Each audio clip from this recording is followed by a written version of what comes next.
Good morning friend, সকলকে নমস্কার। আমি পার্থ।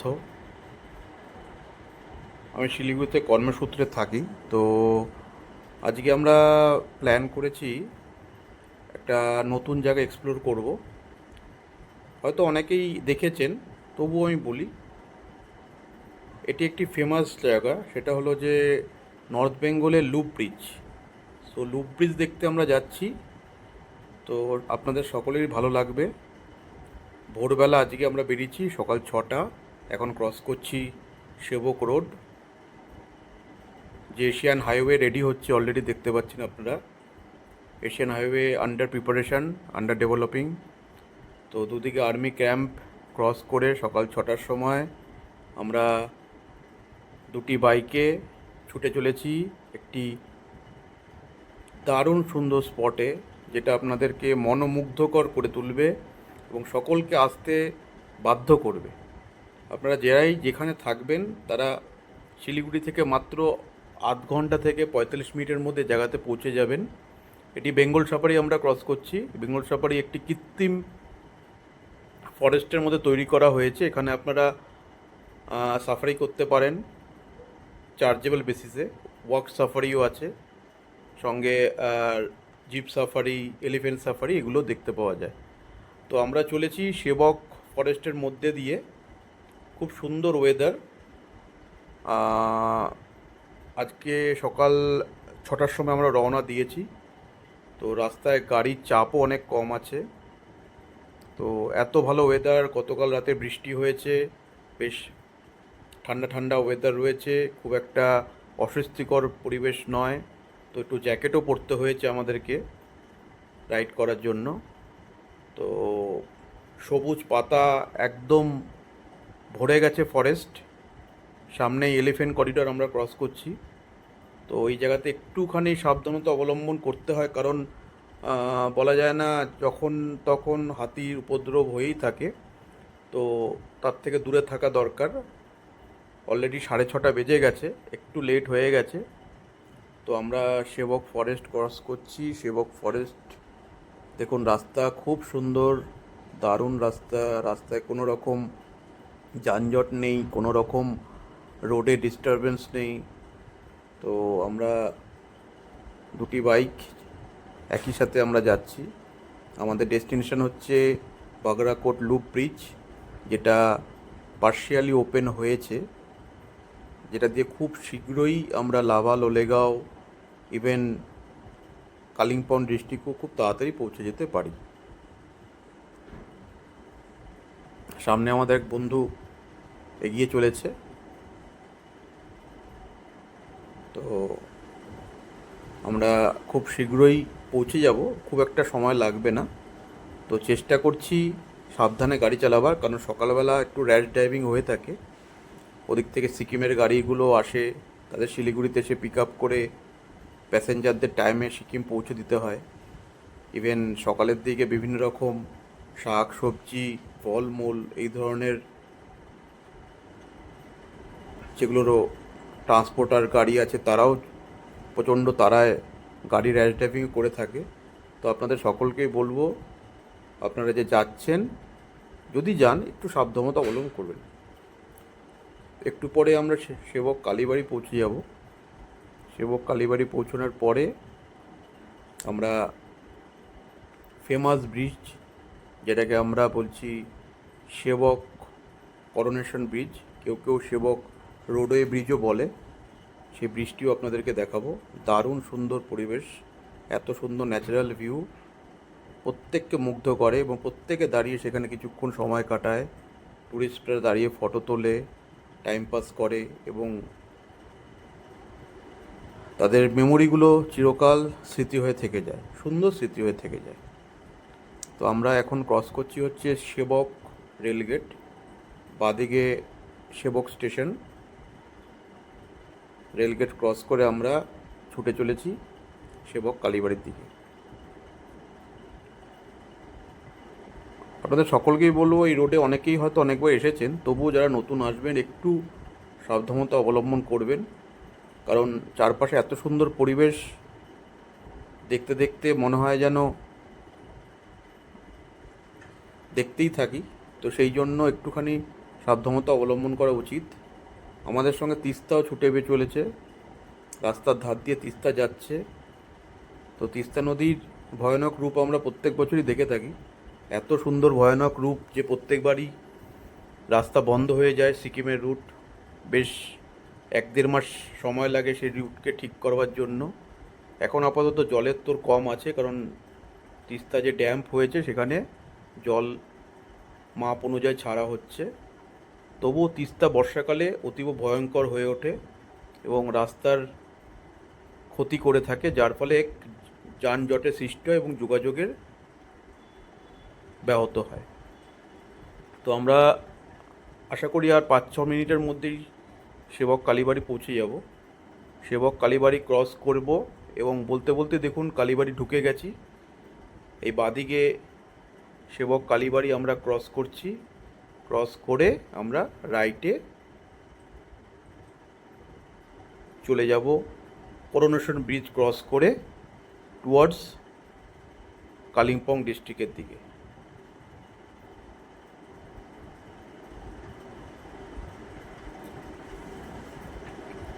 আজকের পরিবেশ আমাদেরকে যত এগিয়ে নিয়ে যাচ্ছে ততই ভালো লাগছে। আমরা অলরেডি ঢুকে গেছি করোনেশন ব্রিজের ওপরে, ব্রিজ ক্রস করে এগিয়ে চলেছি। এই ব্রিজটি তৈরি হয়েছিল 1941-এ। তখনকার সময় 6 লাখ টাকায় ব্রিজটি তৈরি করা হয়েছিল। অনেকে এর নাম সেবক রোডওয়েজ ব্রিজও বলে থাকে। তো তখনকার সময় কুইন এলিজাবেথ এটাকে 6 লাখ টাকা 6 লাখ টাকা বাজেট করেছিল। বাজেট করে তখনকার সময় 6 লাখ টাকা অনেক টাকা, আজকালকার প্রচুর টাকাও।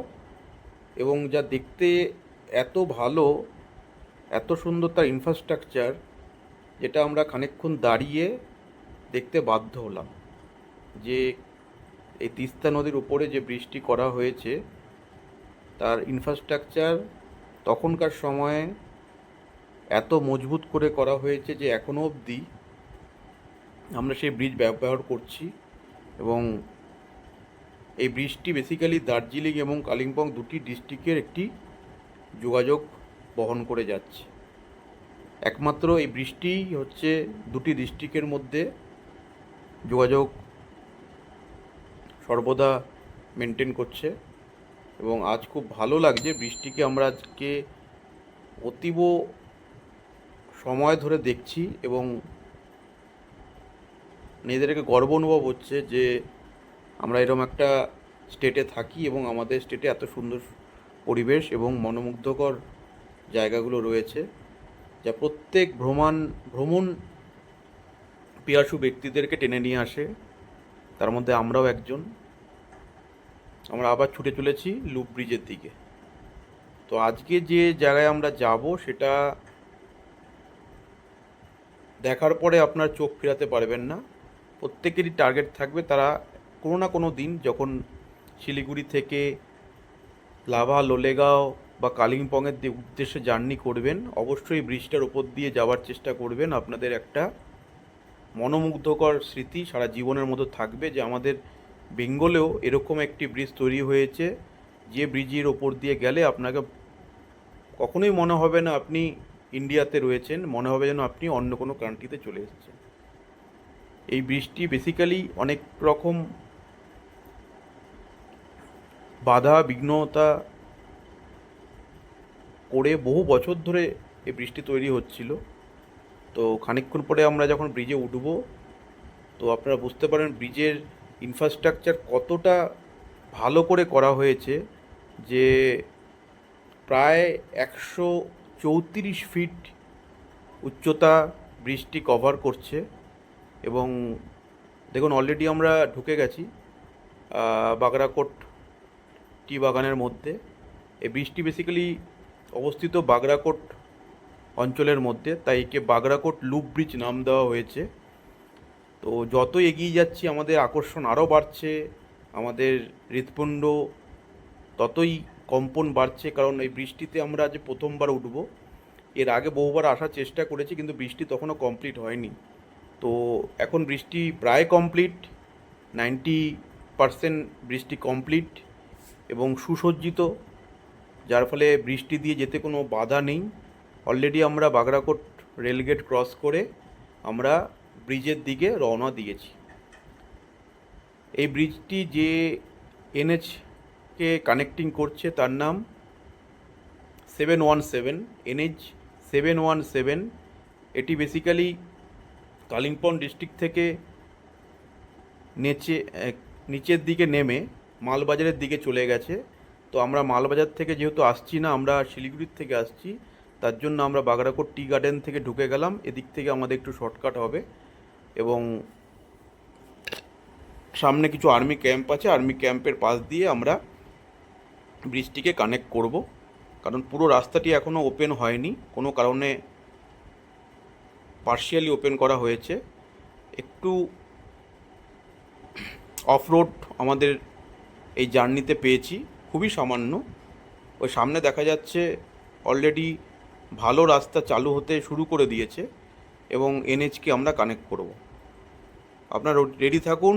এখন যে দৃশ্যটি আপনারা দেখবেন, কাইন্ডলি প্রত্যেককে আপনাদের অনুরোধ করছি আপনারা স্কিপ করবেন না। ভিডিওর এইটাই হচ্ছে সব থেকে ভালো মুহূর্ত। NH 717, যেটিকে টোটালি একটি লুপ ব্রিজ থ্রুতে প্রচুর উচ্চতায় নিয়ে যাওয়া হয়েছে এবং ভবিষ্যতে যে কোনো যানবাহন খুবই সহজে তার গন্তব্যে এখান দিয়ে পৌঁছতে পারবে। বৃষ্টি মোটামুটি কিছু না হোক অন্ততপক্ষে 4টি লরি একসাথে চলার মতো তার যোগ্যতা রয়েছে, মানে এতটাই চওড়া, আমি সেটাই বলতে চাচ্ছি। এখানে আপনি ওভারটেক করতে পারবেন না। মাঝখানের যে মিডিল ডাবল লাইন রয়েছে সেটি ডিনোট করছে আপনাকে আপনার লেন ধরে যেতে হবে। কারণ এখন যেহেতু গাড়ির সংখ্যা অনেক কম, সেভাবে চালু হয়নি, তো আমরা একটুখানি টাইম নিয়েছিলাম কিছু ভিউ এনজয় করার জন্য। যখন র্যান্ডমলি গাড়ি চালু হয়ে যাবে তখন অবশ্যই আপনাকে সমস্ত আইন কানুন নিয়ম মেনে রাস্তায় গাড়ি ড্রাইভ করতে হবে, আদারওয়াইজ আপনাকে অ্যাডমিনিস্ট্রেশনের কড়া নিয়মের সম্মুখীন হতে হবে। তো আজকের এই ব্রিজের যে জার্নি, এই ব্রিজের যে এক্সপ্লোরিং, এটা সত্যি মনোমুগ্ধকর। আমাদের এতটাই ভালো লেগেছে। আমাদের সকালবেলার এই জার্নি আমাদের প্রত্যেকটা মুহূর্তকে একটা ভালো স্মৃতি এবং আমাদের সম্পূর্ণ রাইডটি খুব আমরা এনজয় করেছি। দেখুন ব্রিজটি অলরেডি স্টার্ট হয়ে গেছে, আমরা জার্নি শুরু করে দিয়েছি। এই ব্রিজের যখনই আপনি ব্রিজ উঠবেন আপনার মনে হবে না আপনি গাড়ি জোরে চালান, কারণ আমাদেরও সেটা প্রথম দিকে মনে হচ্ছিল না। কারণ এই ব্রিজটি যখন আপনি এনজয় করবেন, রাইডাররা যখনই রাইড করবে, আপনার পার্শ্ববর্তী যে সিনিক বিউটি সেটা আপনাকে দেখতেই হবে, যার ফলে আপনি গাড়ি জোরে ড্রাইভ করতেই পারবেন না। তো এতটাই সুন্দর, আমরা টপ থেকে কিছু ভিউ এখান থেকে ক্যাপচার করেছি, আপনাদের দেখাবো। অতীব সুন্দর জায়গা। সকাল 7:15 বেজে গেছে। দেখুন আমরা কত তাড়াতাড়ি পৌঁছে গেছি। নিয়ার অ্যাবাউট 45 মিনিট লেগেছে আমাদের ঠিকমতো আসতে, 45 মিনিট থেকে 1 ঘন্টা মতো। মাঝখানে একটু রেস্ট নিয়েছিলাম বলে একটু টাইম লেগেছে। আদারওয়াইজ আপনি যদি টানা রাইড করেন তাহলে আপনি অনায়াসে 40 মিনিটের মধ্যে শিলিগুড়ি সেবক রোড থেকে এই ব্রিজে পৌঁছে যাবেন। এই ব্রিজের একদম ওপর থেকে আপনাকে তিস্তা এবং তার পার্শ্ববর্তী অঞ্চলের ভিউ আপনাকে মুগ্ধ করবে। আপনাকে দাঁড়াতেই হবে, যদিও এখানে দাঁড়ানোর কোনো পারমিশন নেই, নো পার্কিং জোন, তবুও আমরা দাঁড়িয়েছি যেহেতু সেভাবে এখনই ব্রিজটি চালু হয়নি। তো দাঁড়িয়ে আমরা একটু রেস্ট নিয়েছি, ফটো তুলেছি এবং ন্যাচারাল বিউটির যে কি টেস্ট, সেটা যতই 5 স্টার হোটেলের কোনো মেনু হোক তার থেকে অনেক বেশি। ন্যাচারাল বিউটি অটোমেটিক্যালি তারা নিজেদেরকে গ্রো করে, নিজেদেরকে ডিস্ট্রয় করে, এর জন্য কোনো রকম মেনটেনেন্স গার্ডেনারের প্রয়োজন হয় না। তো শুধু যদি আমরা আমাদের স্বচ্ছতাকে বজায় রাখি, এই রোডের ওপরে যখনই যাতায়াত করব যেন এখানে আমরা নোংরা না ফেলি, এখানে আমরা বোতল না ফেলি, তাহলে পরে এই রাস্তা সর্বদাই এরকমই থাকবে। এটা আমাদের একজন ভালো নাগরিক হিসাবে প্রত্যেকটি মনে রাখতে হবে। তাহলে আমরা রাইডগুলো এনজয় করব, ভিউগুলো এনজয় করব এবং নিজেরা ভারতীয় বলে গর্ব অনুভব করব। নমস্কার বন্ধুরা, যদি আপনাদের ভিডিওটা ভালো লাগে কাইন্ডলি আপনারা like, subscribe and comments pass করবেন এবং যদি আপনাদের কিছু জানার থাকে অবশ্যই আপনারা কমেন্ট করে জানাবেন। নমস্কার, ভালো থাকবেন।